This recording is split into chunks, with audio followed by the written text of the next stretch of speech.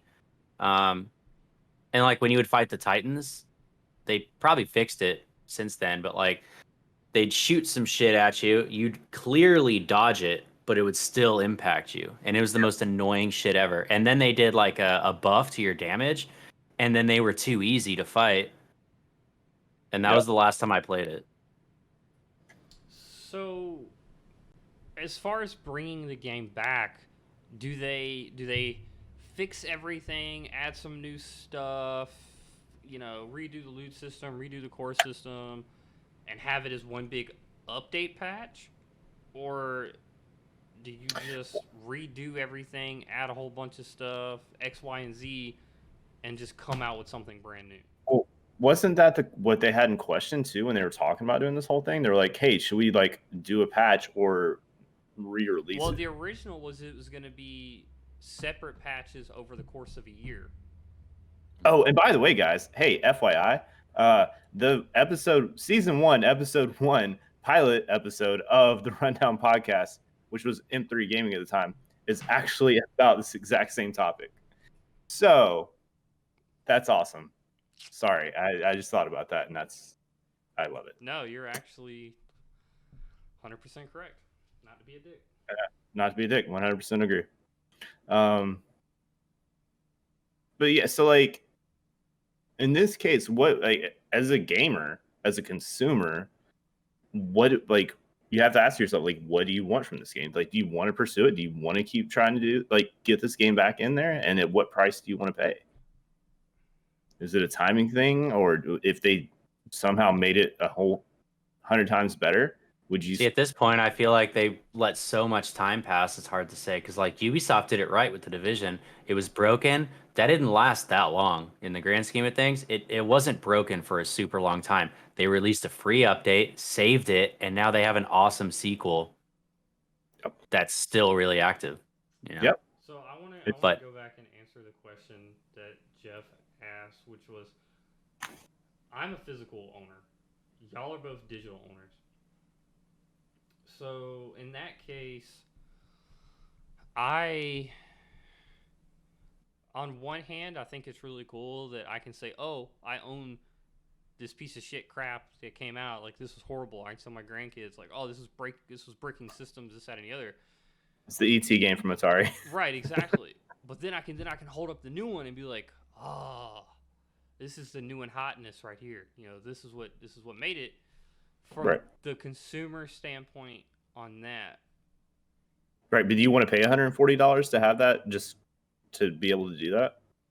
Is that like, because like if you, and the reason I say 140 is if because I was employed, yes. I bought the $100 or the $80 edition or $100 edition, whatever it was. I think it's whatever 80. the pricey one was. Fun fact, Yeah. that was the last. No, wait. No, it wasn't. Never mind. Skip that fun fact. That was not. That wasn't Yeah, fun. that was No, miserable. I was gonna say that was the last game that John pre-ordered, but Fallout 76 came out after Anthem, right? Yeah. Yeah, Bro, so Fallout how many times 76 was the last game that he pre-ordered. I hate being a gamer, dude. Like, and not because like I hate playing games or whatever. It's like it's that mentality of like I gotta pre-order shit, and like I've said 100 times, I was like, I'm not pre-ordering again, not doing it. I got fucked up on Anthem. I got fucked up on the Avengers. I got fucked up on Last of Us. And like, excuse me, What was wrong with The Last of Us? Hold on now. Okay. I go, whoa. I'm not a huge fan of the ending. I've said it 100 times. But okay, hold on. We're gonna switch stories for a second. So the ending of the game. Oh, triggered. Well, no, I respect you. Like, I respect your opinion. I'm honestly just curious. Like, yeah. Even though it's wrong, yeah. I didn't say that. I'm curious. From a consumer standpoint, you feel like the ending makes you think differently from pre-ordering a game? Like, that a game can do that for you? If that question makes any sense at all? Well, no. Okay. Last of Us is a bad example. All right. Like, Okay, that's all I want to do. We're good. So You may not Sorry. have liked it, but don't lump it in with like Avengers and Anthem and shit. Right. You know? Right. Okay. My bad, dude. Hey, sorry. Didn't mean to hurt your feelings, Michael. All right. I know. If Naughty Dog had a dick, you like it bruise your esophagus. But like, look, I'm sorry. But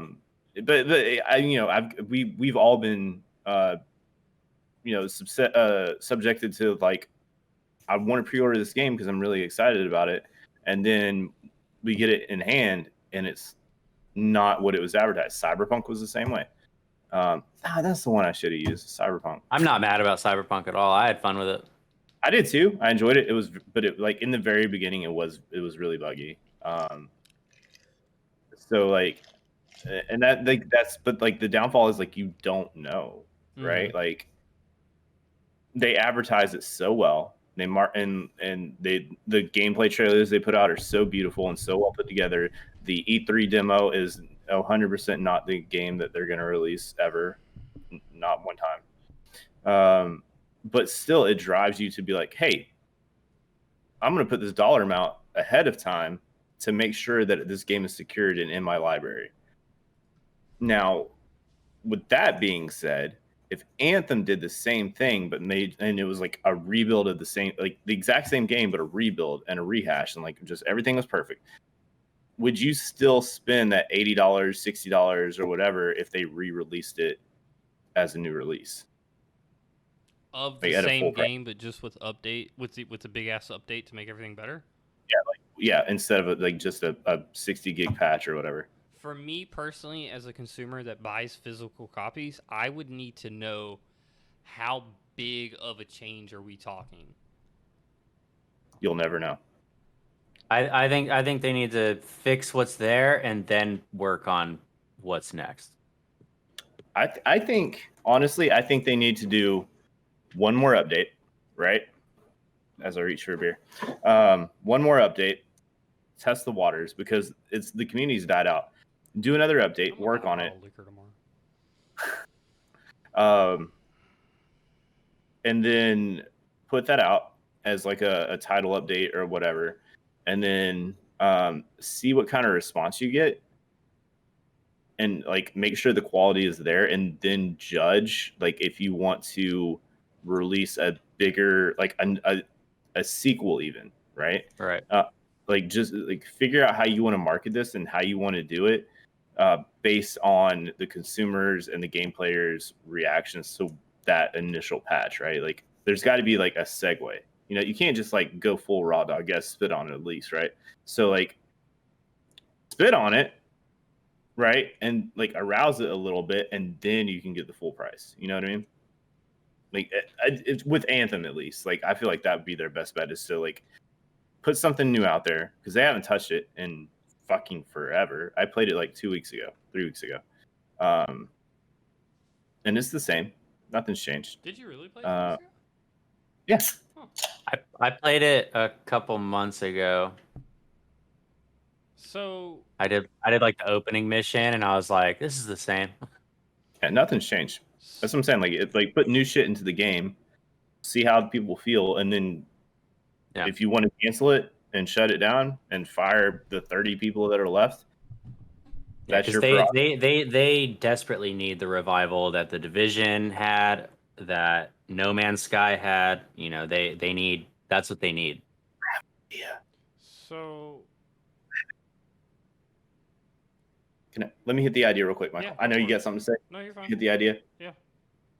Partner with another developer, right? Let them fix your shit and like get that going. It's happened before, like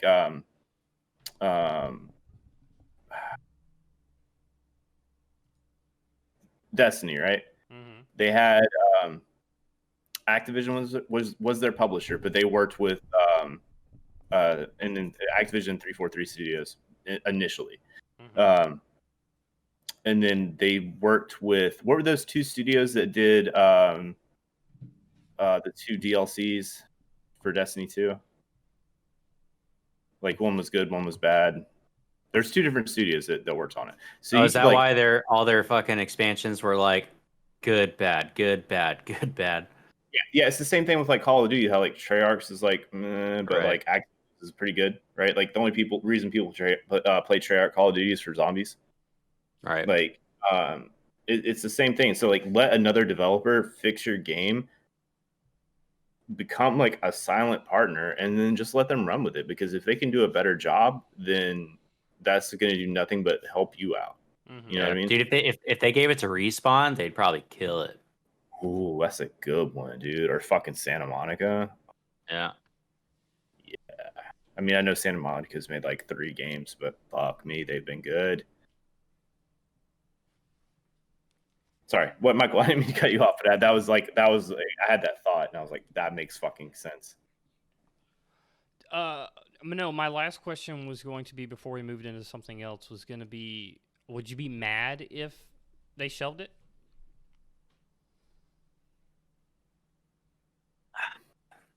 As much time as I spent there, no. I'd be a little disappointed because I think I've had the hope that it would be fixed and improved, Mm-hmm. but I wouldn't be mad. I mean, at this point, like we haven't played it anyway, so it's whatever. But Yeah. Yeah. I mean, it's like I- putting that monetary value on something, Right. I would just be left with the idea of what could have been. which it could have been amazing. Like new Yeah. map, new enemy And I mean, types. it still can be, granted they don't shelve it. Yeah, I mean, they probably will, but Number 5 on our list today. I am so fucking excited for this story. I think this story is hilarious. I've been wanting to talk about this story all freaking week. And no, it is not The Last of Us casting. Number 5. Number 5 on our list of stories today. Dbrand's Black PS5 side plates launch, and Dbrand dares Sony to sue them. The matte black accessories have already sold out 3 whole waves, with shipments starting this month. Dbrand, known mostly for its skins and cases for mobile devices, has launched its own versions of matte black side plates for the PlayStation 5, going so far as to dare Sony to sue them over it. Unlike other companies that have canceled plans, it seems convinced it has an ironclad case. Only time will tell if this is true. Since the launch, fans of the PS5 have been clamoring for replacement side plates, especially after the teardown of the console revealed how easy it is to pop the side panels off and pop the new ones on.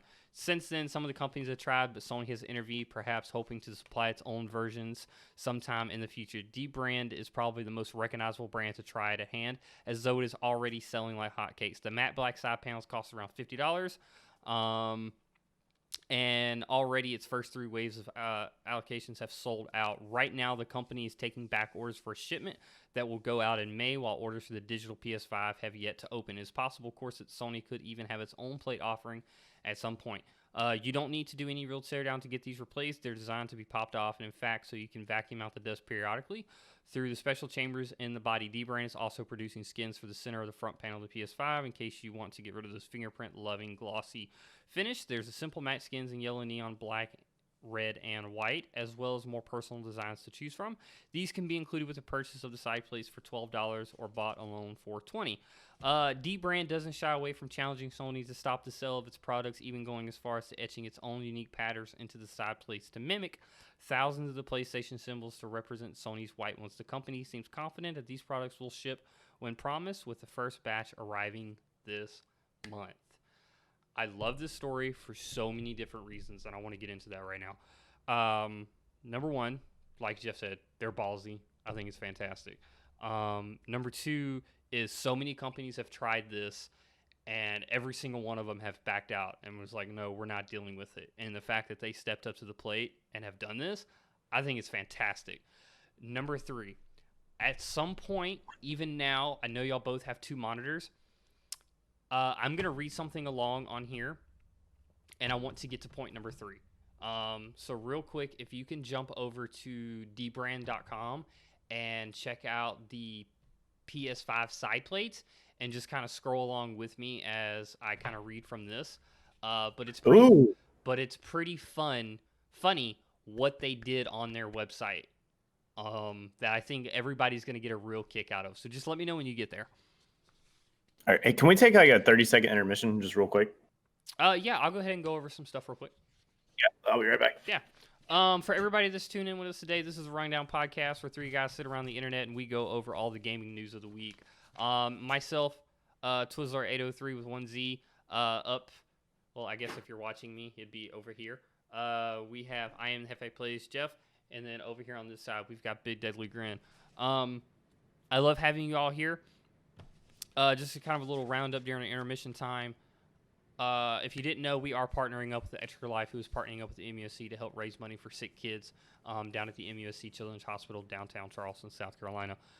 It helps pay for medical bills, medical supplies, treatments, just care, basic everyday needs that they may have in this time of Corona. So we are taking donations for that.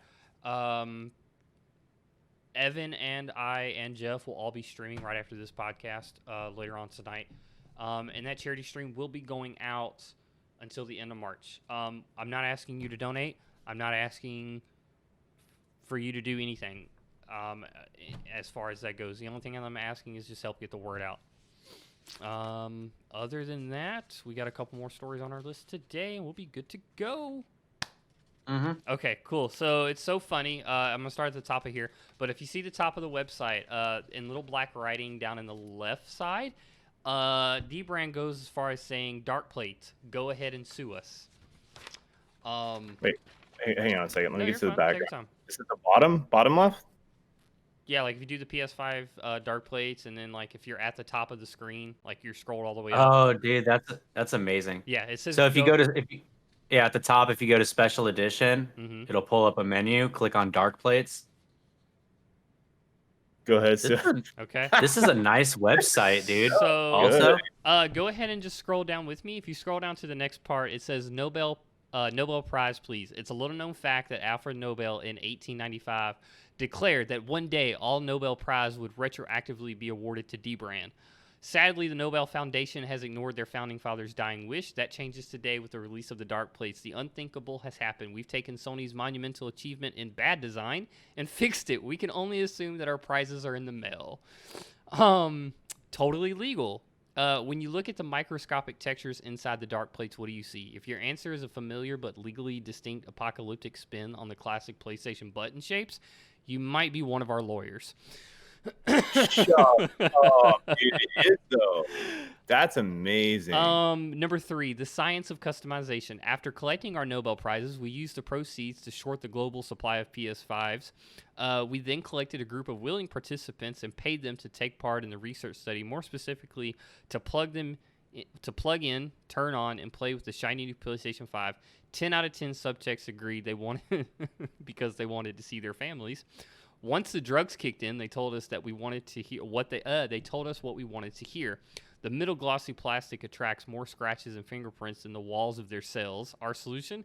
Customizable middle skins. This will need to invent the new Nobel Prize for that one. Next one. Try this at home. Remember those willing participants? Good news. They found their families. Better news. It's because those families have also become test subjects. Thanks to their forced voluntary participation in our research study, we can definitely claim that 99.98% of humans can successfully install Dark Plates. The other 0.02%, let's just say their families are missing them. Last but not least, the pinnacle of box science. You don't collect the entire world supply of Nobel Prizes without a lot of scientists. The most valuable among them all are box scientists, much like other scientists that they subsist in a diet made up of almost entirely Nobel Prizes. After a week of solitary confinement in a room devoid of any delicious Nobel Prizes, half of our box scientists had perished. The remaining half produced this product packaging masterpiece. We can only assume their dinner is in the mail. Oh, real quick too, on that part, if you hover over that box and you use the scroll wheel on your mouse, you can actually watch the packaging of that. Right. Mm-hmm. Which is really...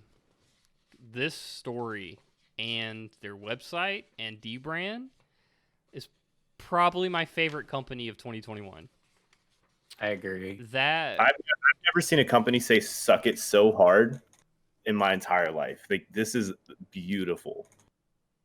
there was also a couple of Twitter posts by Dbrand as well. There was a Twitter post by MKBHD, who's a tech YouTuber, who talked about giving away a lot of PS5, and Dbrand commented on it, and they were like, "Man, this would look really great in black." There was another Twitter post by Unbox Therapy, where they actually sent the black plates to him to put on the PS5. And like I said, the moral of this whole entire story was that a lot of companies tried. A lot of lawyers ganged up on all these other companies and said that if they didn't stop, Sony was going to sue them. And Dbrand said, "Hold my beer." So I love this story. What do y'all think? So looking at my favorite part of the design of everything is the their custom PlayStation symbols, because if you look inside, at it, yeah. Mm-hmm. Yeah, because like if you look at it, the triangle is like the Illuminati symbol, and then the circle is like the biohazard, the square is like a robot, and then the X is a skull and crossbones. Mm-hmm. I think it's absolutely fucking beautiful. Like I want and then you go down to the science of customization. You have the dark plates, and then you have that white over like the skin for it. I want that. That's the look of my PlayStation 5 that I want. So I have a couple of questions for you. A couple of questions are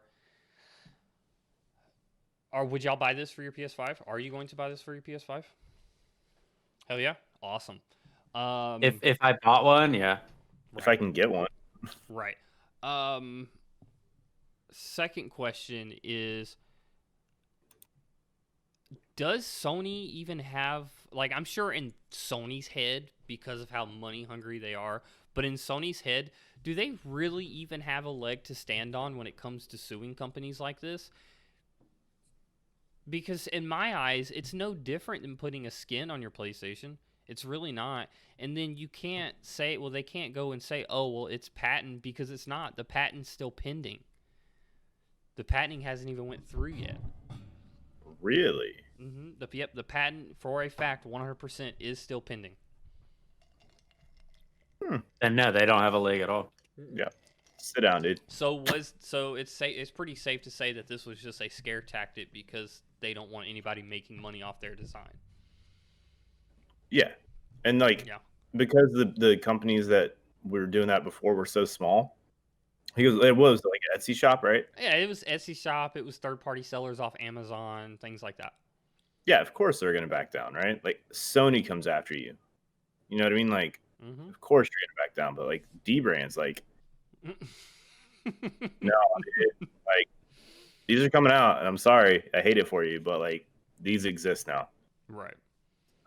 And I guarantee Jim Ryan is punching fucking walls right now. Oh yeah. Asshole. So yes, that was definitely my favorite story of the day. I couldn't wait to get that. Just their website, their Twitter feed, how ballsy they are. The fact that they literally put in big bold print, "I dare you to sue us." Like, literally, probably one of the best stories of the year. And when we do a rundown review, I can't wait to bring up this story. I think it's going to be fantastic. Which is coming December 31st, 2021. That's right. All right. I think a story that both Evan and Jeff were looking forward to getting to today. The Last of Us, Pedro Pascal casts Joel in the HBO series adaptation. Pedro Pascal is officially one of The Last of Us. The Mandalorian's Pedro Pascal has been cast as Joel in the upcoming HBO adaptation of The Last of Us. As reported by Deadline, Pascal will join Game of Thrones' Bella Ramsey, who is set to play Ellie. The Last of Us series is being led by Chernobyl creator Craig Mazin and The Last of Us games director and Naughty Dog co-president Neil Druckmann. While they never shared screen time, Pascal and Ramsey were both on Game of Thrones and will soon set out on an adventure that will see them breaking free from an oppressive quarantine zone and journeying across a post-apocalyptic United States. The series is set to focus on the events of the 2013's The Last of Us and will be written by Mazin and Druckmann. Druckmann will also be the executive producer alongside Chernobyl and the Game of Thrones' Cheryl Strauss, Naughty Dog co-president Evan Well, and the PlayStation Productions Assad Quizzlebash and Carter Swan. So, what did you guys think of the casting? Are y'all happy with it? Are you not happy with it? Do you wish it was somebody else? Do you think it's going to take time to grow on you? It's a surprise, but like a nice one. Mm. Not like prison sex, but like, hey, I got you this. This is nice. I'm into it. Like it's a departure from what the initial lineup was, who we thought was going to play Joel and who we thought was going to play Ellie. Like we were doing like a few episodes ago, we were doing like dream casting, right? Mm-hmm. Yeah, this was way back in the dining room. Yeah. I'm okay with it. I think Pedro Pascal is like one of the top actors in Hollywood, and it's not just because of Star Wars, because like he also did Wonder Woman, which was terrible. But it's good to, and he was in Game of Thrones too, which is awesome, and they didn't hit on that. But it's good to see good actors get an opportunity to play a prolific role. Mm-hmm. You know what I mean? And I'm super excited about it. I don't know much about the girl playing Ellie, but I mean, it's Ellie. Like, especially if they're doing the 2013 adaptation of it, like it's kind of whoever, because it was mostly Joel's story in the first one. So I mean, I feel like it's gonna be good. Did they talk about who's playing Joel's brother or? No, but they've just released only the casting for Joel and Ellie. Ellie? Mm-hmm. I'm excited for it. What you think? I like it. Yeah, I mean, I'm not excited about it. Mm-hmm.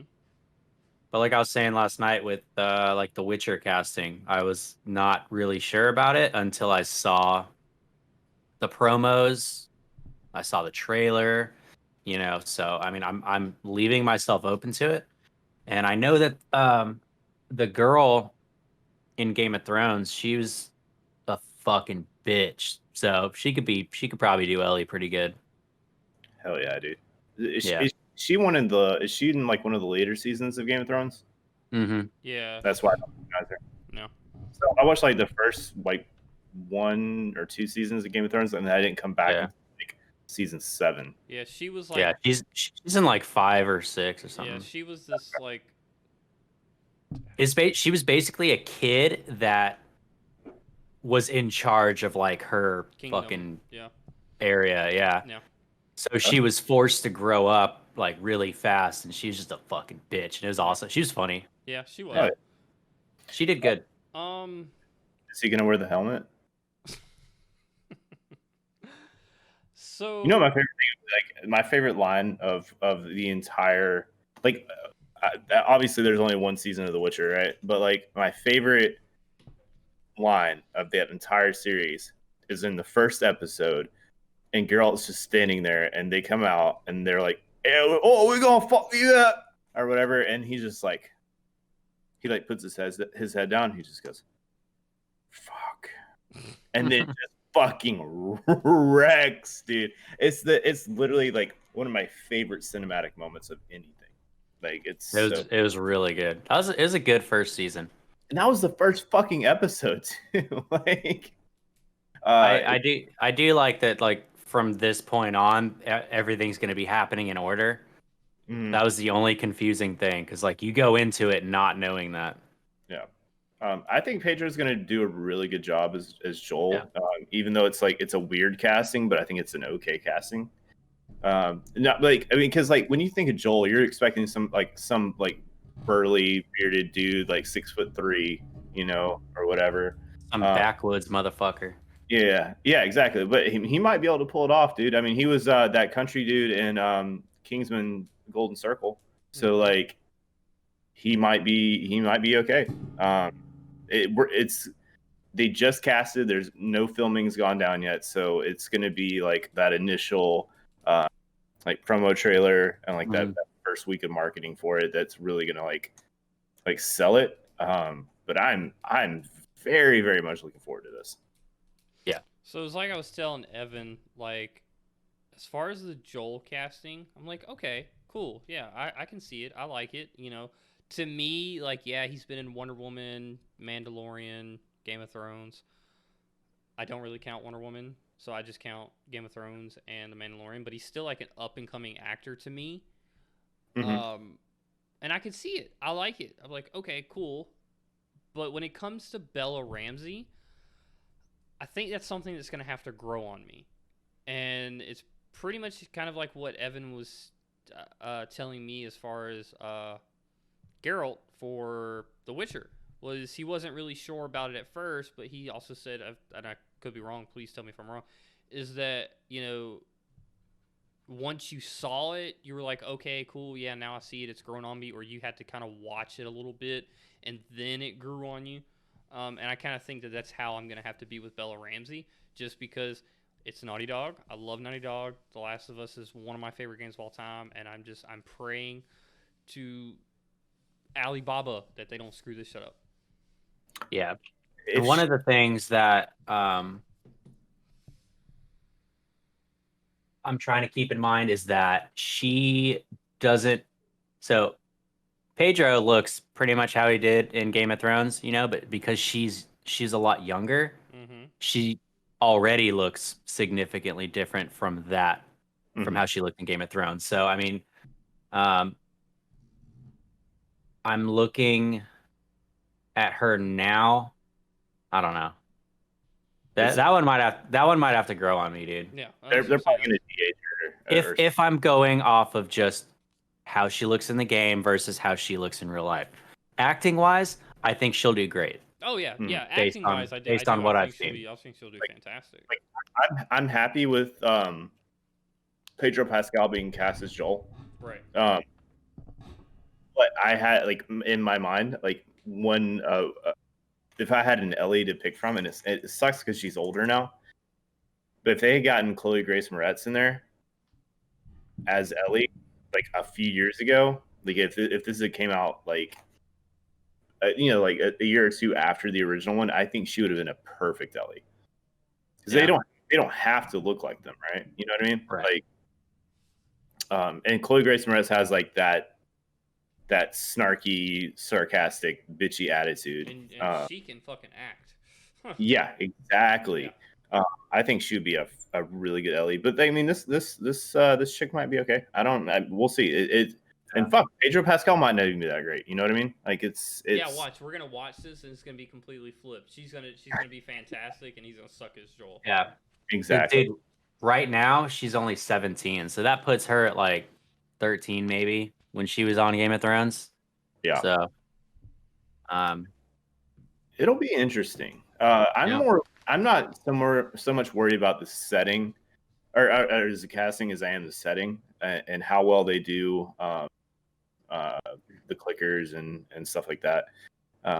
Because as much as the original game is Joel's story, how he overcomes the loss of his daughter, how he adopts a new daughter, and they go on this adventure together. It's the battles they have to overcome, right? So it's hey, this place is flooded. We got to get through this part. We got to survive, and we have these clickers that are surrounding. It's the environment that they're put in, and how well that they adapt to that. So that's my main concern, is to see how well that's pulled off. Because that's the main story of it, right? It's the bonding experience between the two in a certain circumstance. And if that certain circumstance doesn't exist or isn't played out that well, then that bonding is going to feel forced. Yeah. Being that it's HBO, I'm not super worried. I'm pretty confident they're going to go all out on it. I'm more worried about them rushing things, deviating to certain extremes. So I agree with you. I am worried about it, but I have to keep in the back of my head, okay, cool. Neil Druckmann, he's there with them. And, he doesn't have 100% of say. He's not in 100 complete control, but I'm hoping that he will help lead things in the right direction. I really do. So that's from what you're saying, he's my hope on all of that. Bro, right. You know what would be the best fucking cameo ever, though? What? Troy Baker playing Tommy. I mean, that would be cool. How did I know you were going to say Troy Baker? Because he's the main actor in both games. I mean, they might put him somewhere, I just feel like that would be a really nice throwback, because I mean, Tommy's he's in there for a lot of the game, but not most of the game. So like if you did like that beginning scene of the game in the show, right? And then Tommy disappears for a while, like a couple of years. And then he has that little settlement that's at the dam, which could be like it's a mini series, right? So it's like what, 6 episodes, 8 episodes, some shit like that. That's it. Yeah, Yeah, it's I gonna know. be a miniseries. It's not gonna be very long. So like halfway through the miniseries, like do another little throwback where he has like the thing, and then like I just think that would be like a really cool throwback, and like get Ashley Johnson there at some point of maybe fucking Tommy's wife. What's her name? Don't remember that. Yeah, I can't remember, but like it would just be like a nice little nod to the original cast of the game, just to have those people in there. I think that'd be really cool. That kind of bums me out that it's only like a mini series because, like I said, I don't want him to rush things, so I don't want him to get through the whole story in like 6 episodes, 8 episodes. Yeah. Well, I mean, who's to say like they might do like a mini episode or a mini series and then do like a second mini series or like a like an extended movie that's in like a 4 episode thing for later on or down the road or whatever. But like, I mean, overall, I'm about it. I'm way more excited for this mini series, HBO, Last of Us, whatever you want to call it, than I am the Uncharted movie. Really? I really am.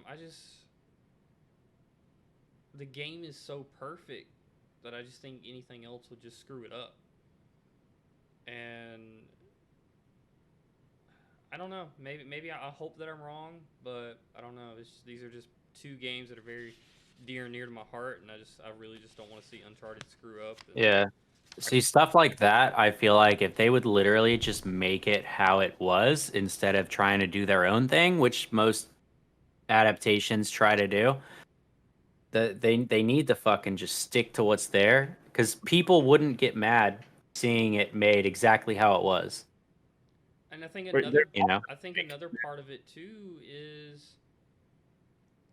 to me, again, these are both up and coming new actors. They're not big Hollywood A-listers, but I feel like Pedro. that's exact. Well, I mean, and yeah, he kind of is, but he's not a Tom Cruise or a Brad Pitt or a Mark Wahlberg status. But to me, I feel like that's what they're doing to the Uncharted movie. They're putting Tom Holland and Mark Wahlberg in it, and they're putting all of these new these right. These they're also in it. like, but if you look at the way they're doing the Uncharted movie, it's that in between time, right? So it's like when you start Uncharted 1, Sully and Nathan are already friends, right? Like they're going on these adventures together. So like every game is like there's like little throwbacks to like how they became friends, right? Mm-hmm. This is like that in between time. Like on 4, there's that story of like how him and Sam broke out of the fucking orphanage or whatever. This is like the movie takes place in that in between time of like the first scene in the first game, and that scene in 4. So like, who's to say they're like in The Last of Us they're not doing the same thing? Mm-hmm. So like it could be a totally separate story, but just based in that time period, but of the same characters, but like that the road, all the off-screen stuff that we didn't see. Yeah, exactly. Like Ellie's story and Joel's story in between, because it's from the time it wasn't 2 years, it was like 5 years from the time that first encounter happened at their house to when Joel's part of the Fireflies. It's like, I want to say it's like 5 years or something, or maybe even longer. So like there's a huge time gap that they can fill in with story. Mm-hmm. So they might not even interact on screen. Maybe so. I mean, there's a lot of possibilities, which makes it even more. No, you're right. Getting into today's last story, and I know it's something that Evan is super excited for. Dice LA is working on a new Battlefield game. EA has previously said that it plans to launch a new Battlefield game in 2021.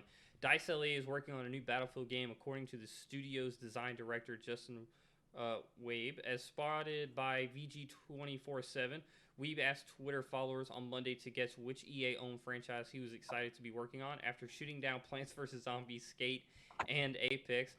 He added that it's Battlefield, confirming that Dice LA is working on a new game in EA's Battlefield shooter series. In one of his replies, Weeb said that it isn't Peggle, but it would be cool to turn into a class-based shooter. Dice LA has previously supported the in development for the Battle 4 series, but back in January of 2020, Respawn CEO Vince Zampella took over Dice LA, and at that point, there were reportedly plans to change the studio's name and release an original, as yet unrevealed game. But it looks like as the team will still be working on Battlefield after all. Of course, excuse me. Of course, the Dice LA team could split into two teams working on a Battlefield and a new project simultaneously. In a follow-up tweet, Weeb noted that in excitement for the project, it's wondrous I get to work on a game I fell in love with almost 20 years ago. The sandbox play of a 1942 was just an amazing time. We've said, I look forward to hearing from all of you what you loved and hoped for in the future Battlefield game. It's not clear whether this is a new game in the Battlefield universe or if it's one that's slated for a 2021 release, which EA has previously talked about. Here's everything we know about the game, which will apparently take full advantage of the next-gen consoles. The only real glimpse we've had at the next Battlefield came in next-gen tech teaser at last year's EA Play Showcase. What you think, buddy? You got a smiling face over there. I'm so happy about it, dude. What do you think the time period is going to be? I read that it's rumored to be like a World War III type thing, so like slightly in the future, but not like futuristic, you know? Yeah. Like 2030, 2040 type thing? Yeah, maybe. No. Maybe even sooner. I mean, like, I'm okay with whatever. It would be weird to see Battlefield do that because they Be have modern again. Huh. Well, like, I say they haven't, but yeah, I guess Battlefield 4, but like, well, they're talking about fully destructible cities, 128 player matches, free to play elements, battle pass cosmetics, and crossplay. That's dope. But yeah, I'm so pumped about it, dude. What are you hoping to see from this new game?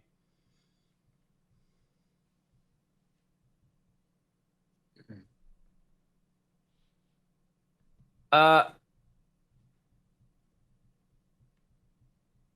hoping that it's like my love of Battlefield, like 2, 3, and 4, but on a grander scale. Like I want it to be taken to that next level. Because I mean, Battlefield 1 was great. It was cool to go back in time and do all those battles, but at the same time, you know, the further back you go, the lower the quality of the weapons are, the stuff that you're using. And then I feel like they kind of dropped the ball on 5. It's not a bad game, but it's not that great. I feel like they should have gone back to modern times on that one, probably. Because I mean, there's still people that play Battlefield 3 and 4. You know, they're still pretty active, and I miss that feeling. I miss the helicopters, the collapsing skyscrapers, the flooded towns. You know, it's amazing. Like there was it Battlefield 4 where like the building, like you could shoot the building enough and it would tip over? I don't remember exactly what triggered it, but I just remember being on top of it, fighting people, and it just collapses and you jump off and just parachute down. It is a blast, dude. Battlefield has like some of the most amazing open like battle arenas. Yeah. I like those big maps. I love the matches that take like an hour long. I love it. Like even when we were playing last night, like we were like sometimes we're in buildings and it's like even if the guy doesn't kill you or whatever, like a plane can fly over, bomb the building that you're in, and like the building collapsing is what kills you and not the bomb. It's really, really cool. I love it. Yeah, I'm stoked, man. This is good. I think this is their opportunity to bring it back, you know, especially with the moves that Call of Duty's been making. Hmm. I'm sure they're looking into that and looking at ways to top that. Would you want to see a battle royale? Battle? They did that in Battlefield 1 or 5. They did it in 5. One of those. They did it in one of those. I never even played it, honestly. I was wondering how that would go down. I'm sure they're gonna have one. But I'd rather they try to find something different Yeah, that could sure. match it at least. Yeah. I mean, 128 player matches is a lot. A lot of people, dude. Mm-hmm. It's like 64 versus 64. Where normally it's like 68 player matches, I think. Yeah. Or 64 or something like that. So, with all this news coming out about a new Battlefield game, are you more excited for the story, or are we more excited for the multiplayer? That's a game that I mostly did the multiplayer on. Their campaigns are fine, you know. But like the way that they've split it up the last 2 games, they're like mini stories, you know, instead of like one long campaign. It'll be like this story has 6 missions, this story has 5. This, you know, it's kind of broken up in like different regions with different people. Right. Mm-hmm. What about you, Jeff? I mean, I'll get it. I'm excited. I usually get every Battlefield there is, so this will be fun. It'll be nice to like. I'm really hoping it's a different time period, like something modern-ish esque, and just like that 128 player lobby is like that excites the fuck out of me, because that means the map is going to be big as shit. There's going to be a lot of vehicle combat, airplanes. So yeah, I'm excited. I just want to know what the time period is going to be, you know. And like I've had this conversation before. Like Battlefield does like they focus more on their multiplayer, so their stories are like whatever. But Call of Duty does really well on both sides. So like you play one for one aspect, you know what I mean? Right. Like I play Call of Duty, like I enjoy the multiplayer, I enjoy Warzone. But the real reason I play Call of Duty is because of the campaign. And then like everything's kind of like secondary. But with Battlefield, like it's more of the multiplayer aspect of it, and that's the exciting thing because it's such a grand scale. I mean, Warzone's huge, but like Battlefield's way bigger. Got that right. So yeah, I'm excited. Well, that wraps it up for all the stories today. Did either one of y'all have anything y'all wanted to share before we hop on out of here? I think I did earlier, but I don't remember what it was. Okay, cool. Wasn't important, Jeff. Just want to reiterate on the extralife.org charity streams that we're all running. Yes. While your bathroom break, I went over that and the fact that we're streaming and all tonight. Mine's gonna be a little bit weird. They're trying to do PlayStation chat, so I don't know if I can stream. Trying to figure that out right now. How did I do that? You need that Elgato voice chat link. Yeah, I have it if you want it. I thought you got one. I have the chat link. Okay. But I don't know how to fucking plug it. So right. Yeah, it's super weird. And it doesn't work that well from what I hear. So well, shit, if anything, they can hear you talk. Yeah, I mean, well, I got to hear them because I'm getting pulled through the raid. So, okay. I literally just found this out. Like, there's it's a Discord that we're like my very first Discord that I was a part of, and we're not using Discord chat, so it's weird. That is weird. We'll try to figure it out. I'm sure it's somebody doesn't have Discord on. Not all of them run through PC, so I'll figure it out. All right. Yeah, if I don't stream, I can stream first thing tomorrow. I got the day off, so. Or when you're done, you can play something else after. one of those. If so. if it doesn't take all night, Yeah. Like I said, I'm gonna From what I jump hear, off it's here about an hour. and play a game of chess with little man real quick before he goes to bed and hop on the division. Yeah, I'll end up making dinner and stuff. Yeah, that's fine. Just hit me up when you're ready to get back on. Again, thank you for everybody that tuned in. I had so much fun today going back to old times, just like how it used to be. Getting through the news, chatting with the guys about everything going around the internet.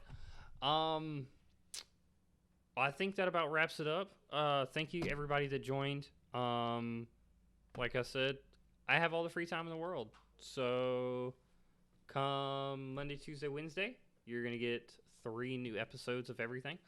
And I think we're going to go ahead and jump out of here. Again, all the links in the description below. Extra Life, Twitter follow handles, YouTube, all that Instagram type stuff. Jeff, tell them who we got on next week. Next week, super exciting episode. We're bringing the retrospect, baby. Retrospect back. Even though we just took a week off from not doing it, and it wasn't even due to it was just unforeseen circumstances, which balanced out really well in our favor. But next week, we have the one and only GreasyGamer.com. The Panda Man himself will be a very special guest on the Rundown Retrospect. I'm very much looking forward to that and getting to pick his brain because, hey, dude, don't stream. Do you have a graphic that I can use for the end of this video or a pop-up right now or anything like that? I can... not right now. I can get We him can to get one. Not right now. Yeah, I'm just saying like within the next 24 hours. Yeah. I'll get him to send me a PNG tomorrow. Okay. Awesome. Well, guys, again, thank you for everybody being here. We can't wait to see you next week. Again, please don't forget to like, follow, and subscribe. And I think that about does it for us. Till next time. All right. Bye, guys. Bye.